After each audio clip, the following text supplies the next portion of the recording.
भारत के स्वतंत्र इतिहास में सबसे ज्यादा कोई कंट्रोवर्शियल कोई एक इंसान है तो वो महात्मा गांधी है। जहां पर भारत की सबसे बड़ी संख्या गांधी को राष्ट्रपिता करके संबोधित करती है, तो वही दूसरी तरफ कुछ संख्या गांधी को राष्ट्रपिता तो क्या महात्मा करके संबोधित करने के काबिल नहीं समझती। क्योंकि गांधी ने अपने जीवन काल में ऐसी बड़ी गलतियां की थी, जैसे कि ब्रह्मचर्य का प्रयोग, जिसमें आश्रमों की महिलाओं के साथ नग्न स्नान करना और 18-17 साल की उम्र की लड़कियों के साथ नग्न सोना भी शामिल था। लेकिन फिर भी वो बुक गांधी के इस एक्सपेरिमेंट के बारे में बात नहीं करती, क्योंकि गांधी ने इस एक्सपेरिमेंट को ब्रह्मचर्यता का प्रयोग ऐसे नाम दिया था। इसलिए चलो एक बार ये मान लिया कि ये प्रयोग था, लेकिन शादीशुदा और ब्रह्मचारिता की शपथ लेने के बावजूद दूसरे स्त्री के साथ में एक्स्ट्रा मैरिटल अफेयर रखा और इस अफेयर के बारे में लोगों को पता चला, तो गांधी ने इस अफेयर को स्पिरिचुअल वाइफ का नाम दे दिया। इसलिए दोस्तों, हम गांधी की एक ऐसी साइड आपके सामने रखने वाले हैं जिसके बारे में शायद ही कभी किसी ने बात की हो। गांधी का जन्म 2 अक्टूबर 1869 को हुआ था, जब वो सिर्फ 13 साल के थे। तब उनकी शादी कस्तूरबा से हो गई थी और उस समय कस्तूरबा गांधी से 6 महीने बड़ी थी। शादी के बाद कुछ समय तक सब कुछ अच्छा रहा और उनको 4 बच्चे भी हुए, लेकिन कुछ समय के बाद गांधी ने खुद कहा था कि वो सेक्स के बारे में बहुत सोचते हैं।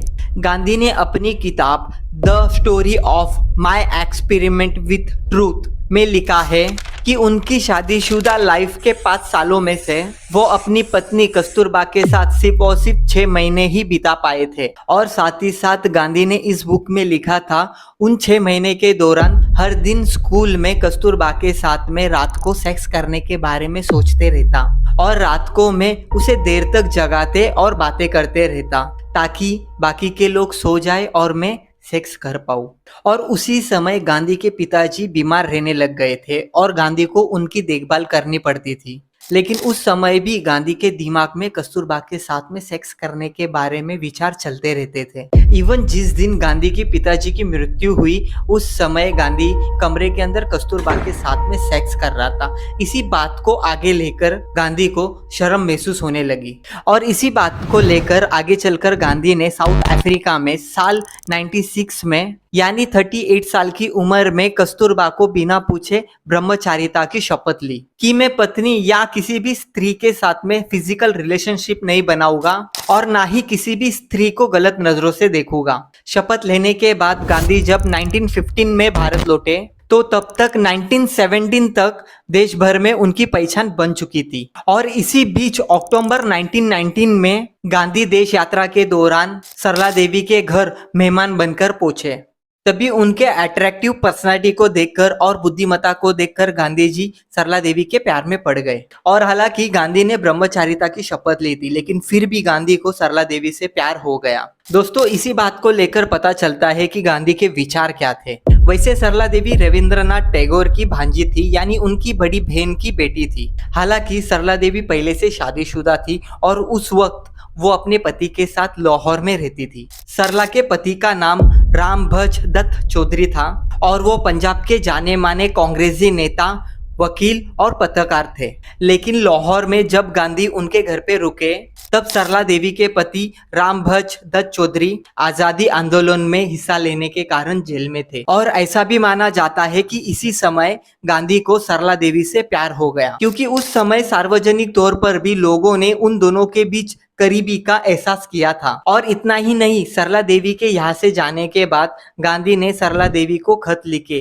और खत में लिखा कि मैं तुमसे बहुत प्यार करता हूँ। बदले में सरला देवी ने भी खत से पूछा कि तुम्हें इससे क्या मिलेगा, तो गांधी ने भी इसके बदले जवाब दिया कि सरला देवी का प्यार ही मेरे लिए सबसे बड़ा तोहफा है। इन खतों को पढ़ने के बाद कौन से एंगल से लगता है कि गांधी ने ब्रह्मचारिता की शपथ ली थी। और इतना ही नहीं, आगे भी खतों में लिखा है कि गांधी बोलते हैं कि सरला देवी का साथ मुझे बहुत अच्छा लगता था। उन्हें लगा कि उनका रिश्ता बहुत खास है, जैसे कि एक पति पत्नी का होता है। और दूसरे पत्र में तो गांधी ने लिखा था कि मैं तुम्हारे अक्सर सपने देखता हूँ, और यही हाल सरला देवी का भी था। क्योंकि गांधी के साथ काम करने वाले महादेव देसाई के अनुसार 1920 में सरला देवी ने गांधी को लगातार कई पत्र लिखे थे, और एक बार तो सरला देवी ने 6 दिनों में 12 पत्र लिखकर भेजे थे गांधी को। अगर ये भी सबूत आपको कम पड़ रहे हैं तो गांधी की पत्नी कस्तूरबा की डायरी लिखने वाली नीलिमा दालमिया कहती है कि गांधी को सरला देवी से बहुत प्यार हो गया था। जब कस्तूरबा को इस बारे में पता चला तो उन्होंने बहुत नाराजगी दिखाई। ऐसा लगा कि गांधी की शादी टूट जाएगी। इस वजह से उनके घर में बहुत झगड़ा हुआ और गांधी के बेटों ने भी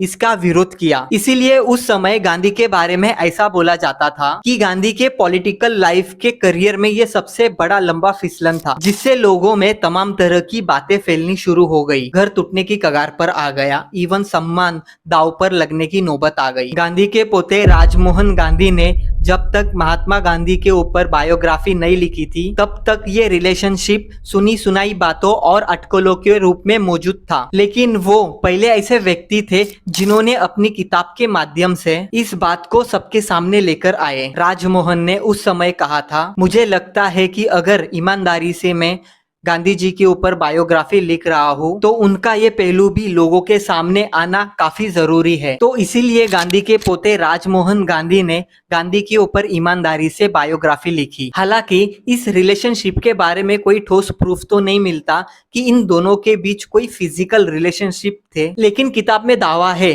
कि सरला देवी और ब्रह्मचारी गांधी का रिलेशनशिप अब फिजिकल रिलेशनशिप तक जा पहुंचा था। इसीलिए कांग्रेसी नेता और उनके सहकर्मियों ने गांधी को चेतावनी दी थी कि अगर वो ऐसा कुछ करते हैं तो इसमें सिर्फ उनका ही नहीं बल्कि पूरे स्वतंत्रता आंदोलन को नुकसान होगा। इसीलिए गांधी ने पीछे हटने में भलाई समझी, और वैसे भी ये रिलेशनशिप 1 साल के ऊपर नहीं चला, और गांधी ने इस रिलेशनशिप के बाद में ब्रह्मचारिता के ऊपर प्रयोग भी किए, क्योंकि गांधी को ये देखना था कि वो सेक्स के ऊपर कितना कंट्रोल कर सकते हैं। लेकिन कुछ लोगों का कहना है कि गांधी ने ब्रह्मचार्य प्रयोग के नाम पर अपनी सिर्फ और सिर्फ सेक्स को पूरा किया है। वो इसलिए क्योंकि तस्वीर में आपको ये 2 लड़कियां दिख रही होगी, एक का नाम है आभा और दूसरी का नाम है मनु। गांधी इन लड़कियों को मजाक में अपनी वॉकिंग स्टिक बुलाया करते थे, पर गांधी ने आभा और मनु के साथ में ऐसे एक्सपेरिमेंट किए जिसे आप अजीब के सिवा कुछ कह भी नहीं सकते। 1946 में गांधी ने एक एक्सपेरिमेंट किया कि अपने बिस्तर में नंगी नौजवान लड़कियों के साथ में सोएंगे, जिसमें उनकी पर्सनल डॉक्टर सुशीला नायर और आभा मनु शामिल थी, और वो भी ऐसे समय जब नवाखली में दंगे हो रहे थे।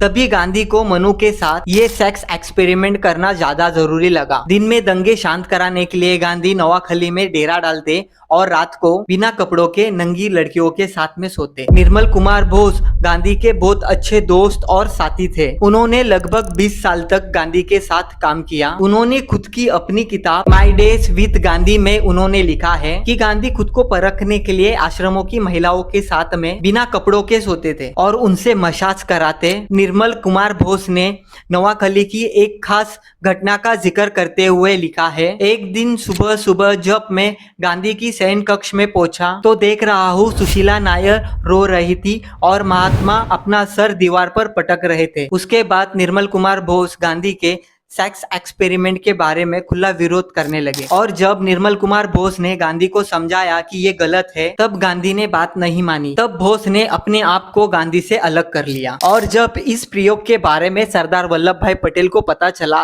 तब उन्होंने गांधी को 2 पत्र लिखे। पहला पत्र 25 जनवरी 1947 में लिखा और दूसरा पत्र 16 फरवरी 1947 में लिखा, और उन पत्र में लिखा था कि आपने हमें गहरे संकट में ढकेल दिया है। मेरे समझ में ये नहीं आ रहा है कि हमारे पिछले बातचीत के बाद भी आपने इस प्रयोग को फिर से शुरू करने के बारे में कैसे सोचा। यानी इसका मतलब गांधी इस तरीके के प्रयोग पहले भी कर चुके थे, लेकिन इसके बारे में किसी को पता नहीं चला। देश के सबसे बड़े प्रतिष्ठित लाइब्रेरियन गिरजा कुमार माथुर ने गहन अध्ययन और गांधी से जुड़े दस्तावेजों के रिसर्च के बाद 2006 में ब्रह्मचारी Gandhi and his human associate में 1.5 दर्जन महिलाओं के बारे में डिटेल में बताया है, जो ब्रह्मचर्य के प्रयोग में शामिल थी और गांधी के साथ बिना कपड़ों की सोती, नहाती और उनकी मसाज करती थी। इनमें मनु, आबा गांधी, आबा की बहन बीना पटेल, सुशीला नायर, प्रभावती, जयप्रकाश नारायण की पत्नी, राजकुमारी अमृत कौर, बीबी अमुतुसलाम, लीलावती आसर, प्रेमा बहन कंटक, मिली ग्राहम पोलक, कंचन शाह, रेहाना तैयब जी शामिल है। और तो और प्रभावती ने आश्रम में रहने के लिए अपने पति जयप्रकाश नारायण को ही छोड़ दिया था। इसीलिए जयप्रकाश नारायण का गांधी से अच्छा खासा विवाद हो गया था। इसी तरह सुप्रसिद्ध ब्रिटिश इतिहासकार जेड एडम्स ने अपनी किताब गांधी नेकेड एम्बिशन में महात्मा गांधी के बारे में कई चौंकाने वाले विवादास्पद तथ्य उजागर किए हैं, जिसमें एडम्स का दावा है कि गांधी के साथ सोने वाली सुशीला, मनु, आबा और अन्य महिलाएं गांधी के साथ शारीरिक संबंध के बारे में हमेशा गोल मटोल और अस्पष्ट बातें करती रही। उनसे जब भी पूछा गया तब भी केवल यही कहा कि वो सब ब्रह्मचार्यता के प्रयोगों के सिद्धांतों का अभिन्न अंग था। गांधी की हत्या के बाद लंबे समय तक सेक्स को लेकर उनके प्रयोगों पर भी लिपापोती की जाती रही। उन्हें महिमा मंडित करने और राष्ट्रपिता बनाने के लिए उन दस्तावेजों, तथ्यों और सबूतों को नष्ट कर दिया गया जिनसे साबित किया जा सकता था कि संत गांधी दरअसल सेक्स मैनियाक थे। यानी इसका मतलब है कि वो इंसान सेक्स के इच्छाओं के ऊपर कंट्रोल नहीं रख सकता, या फिर जिसके दिमाग में हमेशा